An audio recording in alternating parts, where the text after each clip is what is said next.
আজকে হচ্ছে শুক্রবার, আজকের থেকে আপনার চাপ একটু বাড়বে, কারণ ঈদের তো এখনো মাঝে দুদিন আছে। শুক্র শনিবার দুদিন একটু চাপ বাড়বে। ভিউয়ার্স, আপনারা যারা ঢাকার মধ্যে গরু কিনতে চাচ্ছেন, এখানে বিভিন্ন ধরনের গরু পেয়ে যাবেন। আমাদের চ্যানেলে ঢুকলে আমরা এখন কিছু ছোট গরু দেখাচ্ছি। আচ্ছা, পাশের একটা গরু দেখতেছি, এটা কয় মন হবে? এটা 3 মণ হবে। 3 মন। এটার দাম কেমন চাচ্ছেন? এটার দাম যাচ্ছে 120। বেচার দাম? বেচা 105, 110। 105।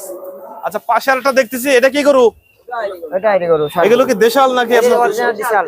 দেশাল। এটা কত মাংস হবে? এটার মাংস তাও 4 মণ হবে। 4 মন। দাম কত?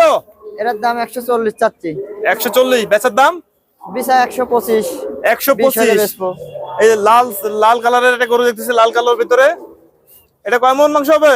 এটা ওই রকমই 4 মণ। দাম কত? এটার দাম 35 চাচ্ছি। 35। বেচার দাম? বেচা 120 হলে বেচবো। 120, মানে 1,20,000 হলে বিক্রি করবেন। দামাদামি করার সুযোগ আছে প্রত্যেকটা